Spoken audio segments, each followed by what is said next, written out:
My fellow Americans, this is a direct warning. Your bank balance is more exposed today than at any point in the last 30 years. Not because banks have failed, not because you have been careless, but because the threat itself has fundamentally changed. In 2026, fraud is no longer about breaking into accounts, stealing passwords, or hacking computers. That era is fading. The new era is far more dangerous.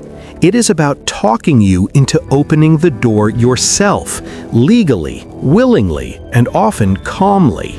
Criminal networks operating today are not amateurs. They are structured organizations using artificial intelligence, leaked financial databases, call center scripts refined through thousands of real cases, and psychological profiling designed specifically for Americans who have assets, retirement accounts, and families they care about. These criminals understand something critical. Technology is heavily protected, but human decision-making under pressure is not. Federal data confirms this shift. In 2024, Americans lost over $12.5 billion to fraud, the highest number ever recorded. In 2025, U.S. seniors alone reported $4.9 billion in direct losses, with phone-based impersonation scams leading the surge. Investigations show that in most of these cases, there was no technical breach. The victim authorized the action themselves after being manipulated. This is why one phone call now carries more risk than one email, one link, or one unfamiliar website. These crimes are not random. They are not mass attempts hoping someone slips. They are targeted financial extraction operations aimed at people who have spent decades building stability, independence, and a legacy for their families. The consequence of misunderstanding this reality is severe. A single conversation can bypass decades of discipline, undo years of saving, and place an emotional and financial burden on the people you are trying to protect. If this briefing matters to you or your family, take a moment to like and subscribe so more Americans see this warning before they answer the wrong call. I want you to understand the mechanics, because misunderstanding this point is where most financial damage begins. In 2020, banks were the primary barrier between criminals and your money. Fraud detection systems monitored unusual transactions, flagged unfamiliar locations, and blocked suspicious activity. If something looked wrong, the bank stopped it before the money moved. That model no longer works in 2026.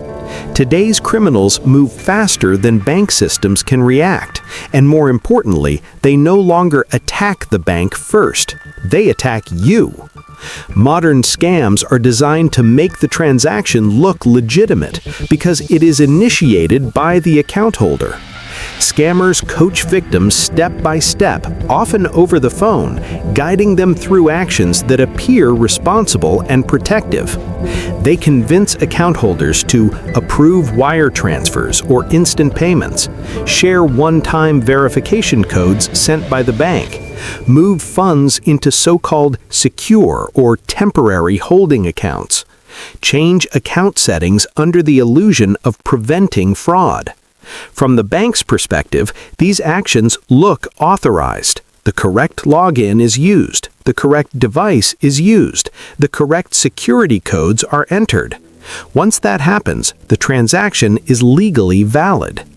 This is the critical shift you must understand. When you approve a transaction, even under manipulation, the bank's ability to reverse it is extremely limited. In many cases, the money is gone within minutes, moved through multiple accounts designed to prevent recovery.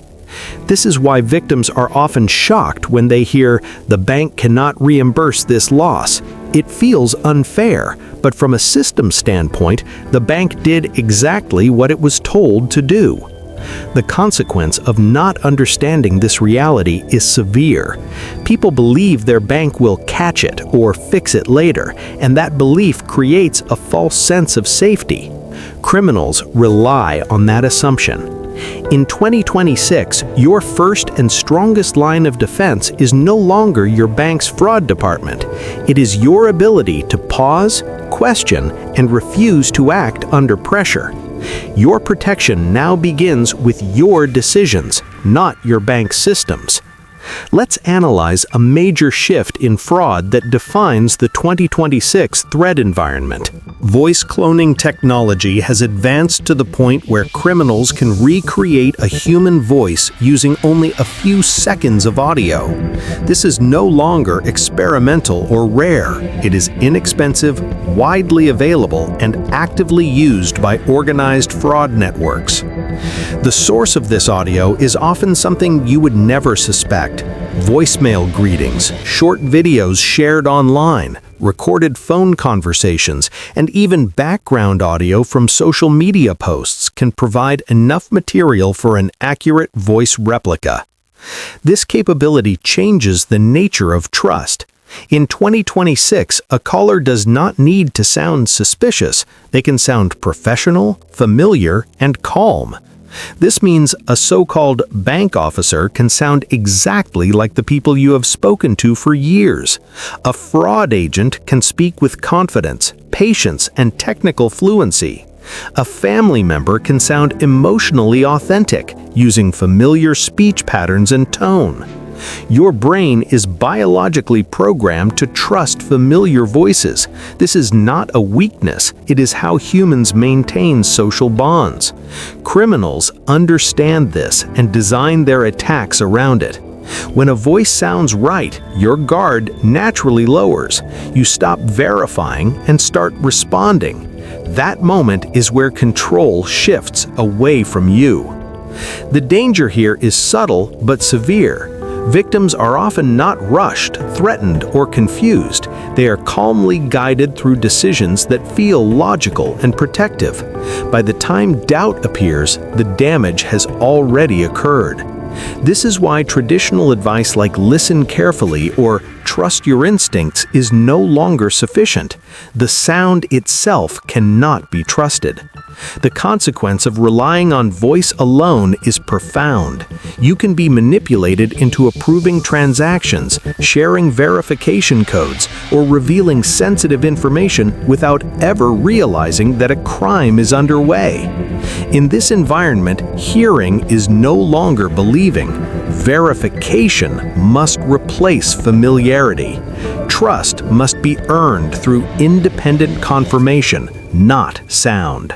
Understanding this shift is essential to protecting your finances, your independence, and your family's future. I want you to understand a common and extremely effective 2026 fraud tactic known as the phantom hacker. This is not a single scam. It is a structured impersonation strategy used by organized criminal networks. In these attacks, criminals pose as legitimate authorities whose role is to protect you. They may claim to represent bank security teams, fraud investigation departments, federal agencies, or regulatory offices. Their approach is calm, controlled, and authoritative. They do not sound rushed or unprofessional. They speak in technical language, reference internal procedures, and often already know partial details about your account or recent activity. This information is used to establish credibility quickly. Once trust is established, they introduce the idea of an active threat. You are told that your account, identity, or benefits are at immediate risk, but that they are calling to help prevent damage. Their psychological logic is precise and repeatable. Authority creates compliance. When a caller presents themselves as a financial or government authority, most people naturally listen and follow instructions. Urgency blocks verification. You were told the threat is unfolding in real time. This discourages pausing, thinking, or independently checking the claim. Isolation prevents outside advice. Victims are often instructed not to contact family members, bank branches, or other representatives for security reasons or to avoid interfering with the investigation. At this point, the scam no longer feels like a scam. It feels like a coordinated response to danger. Under this illusion of safety, victims are guided step by step into actions that appear protective, moving funds, approving transfers, or changing account access. Every step is framed as temporary and reversible.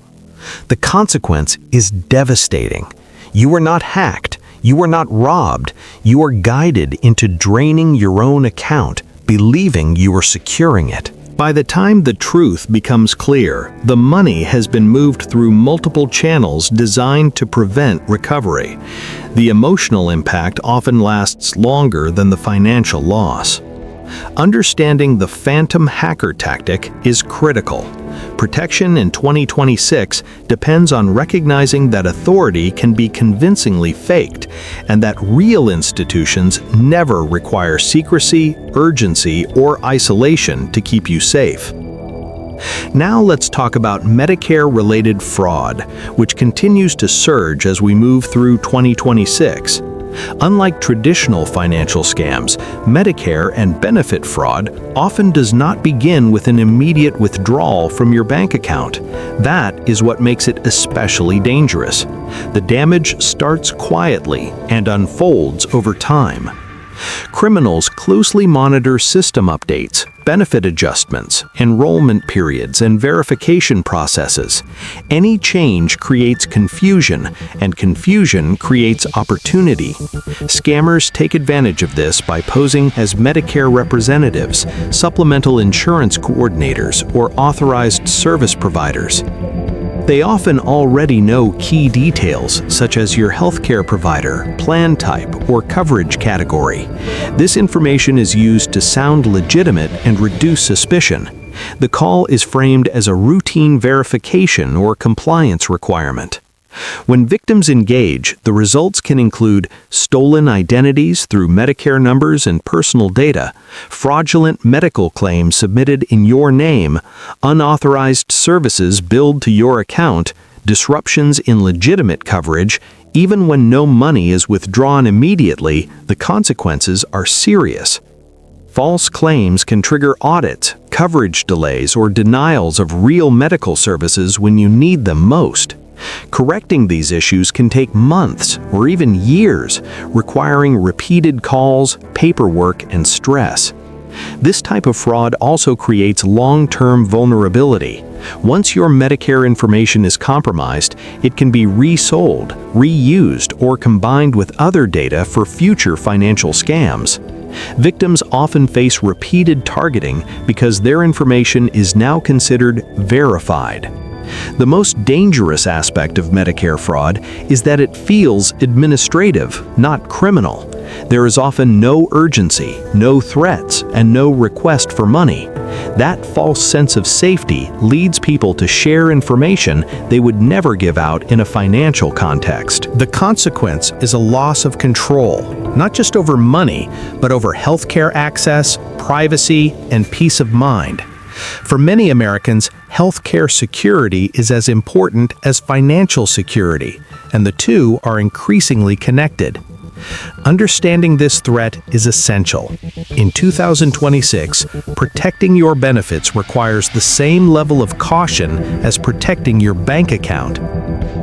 I want to address a hard truth, because understanding this removes shame and restores clarity. Criminals do not target people who are careless or uninformed. In 2026, they deliberately seek out responsible, organized, financially stable individuals. These are people who have managed households, built careers, saved for retirement, and taken care of others. Why? Because responsible people behave in predictable and exploitable ways under pressure. You respond calmly rather than emotionally. That makes you easier to guide through complex steps without raising alarms. You want to fix problems quickly and correctly. When presented with a serious issue, your instinct is to resolve it, not ignore it. You do not want to burden your spouse, children, or extended family. You have spent years being the protector, not the one who needs help. Scammers rely on these traits. They are not accidental targets. They are selected because they act with discipline and cooperation. Criminals design their scripts to appeal to duty, responsibility, and self-reliance. Once engagement begins, victims are subtly encouraged to handle the matter privately. Phrases like, "This is confidential," "We don't want to alarm anyone," or "Involving others could make it worse," are used to isolate the target. Silence becomes part of the process. This quiet pressure is intentional. When you do not speak to others, you do not receive the outside perspective that could expose the deception. Isolation completes the crime. The emotional consequence is often more damaging than the financial loss. Victims report shame, embarrassment, anger at themselves, and a loss of confidence in their own judgment. Many withdraw from financial decision-making afterward, which can increase dependence on others and reduce independence. It is critical to understand this. Falling victim to a modern scam is not a failure of intelligence or character. It is the result of targeted psychological manipulation. Recognizing why responsible people are targeted first is a form of protection. It replaces self-blame with awareness and reinforces the importance of transparency, communication, and shared vigilance in safeguarding what you have built. Many Americans are still relying on safety rules that worked well years ago. Those rules were appropriate for the threat environment of the past. In 2026, they are no longer sufficient. Common assumptions include, "I didn't click on any links," "I didn't share my password," "The caller sounded legitimate." These statements used to indicate safety. Today, they do not. Modern fraud no longer depends on technical mistakes. Criminals are not trying to break into your accounts. They are trying to guide your decisions under pressure so that you willingly perform actions that appear legitimate. In these scenarios, no malicious link is clicked. No password is stolen. The correct security codes are entered by the account holder themselves. From a systems perspective, everything looks normal. This is why relying on old rules creates exposure. They focus on external threats, emails, links, suspicious websites, while ignoring the internal process that now matters most: judgment. Scammers design their attacks to feel reasonable. The conversation is professional, the instructions are clear, and the goal appears protective. Victims often believe they are doing exactly what a responsible person should do. This shift catches people off guard. When nothing feels wrong, caution fades. That is the moment criminals are waiting for. The danger is not ignorance. The danger is confidence in outdated protections. People who believe they are safe because they avoided traditional red flags often let their guard down when the threat arrives through trusted channels like phone calls, official-sounding language, or familiar voices. The consequence of relying on yesterday's rules is clear. You may believe you are protected while actively participating in the scam. By the time doubt arises, the transaction is complete and the recovery window has closed. In 2026, safety is no longer about avoiding obvious traps. It is about recognizing pressure, urgency, and authority as warning signs, even when everything sounds legitimate. Defending against modern fraud requires updating your understanding of risk. Protecting yourself today means letting go of assumptions that no longer match the threat landscape. Let me leave you with 3 clear protection directives. These are not suggestions, they are operational rules for personal financial security in 2026. Directive 1. Absolute verification.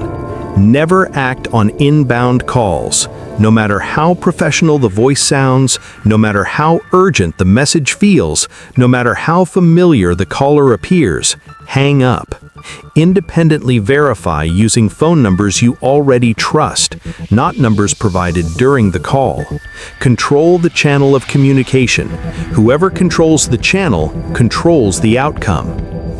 Directive 2. Mandatory skepticism. Assume voices can be cloned. Assume authority can be fabricated. Assume familiarity can be manufactured. Verification is no longer optional. It is a requirement. In 2026, trust must be earned through confirmation, not presentation. Calm voices and confident language are not proof of legitimacy. Directive 3. Strategic patience. Slow every decision involving money, identity, or access. Criminal operations depend on urgency. They need speed to prevent verification, prevent reflection, and prevent outside input. Security depends on time, distance, and deliberation. Pausing is not weakness, it is defense. You worked decades to build what you have. Through discipline, responsibility, and sacrifice, you created stability for yourself and your family. That stability deserves protection at the same level of seriousness with which it was built. It should not disappear because someone sounded convincing, professional, or familiar. If you want to stay ahead of these threats and support our mission of protecting Americans, subscribe to Jack Secure. This channel exists to defend, not to entertain. Stay alert, stay informed, stay secure.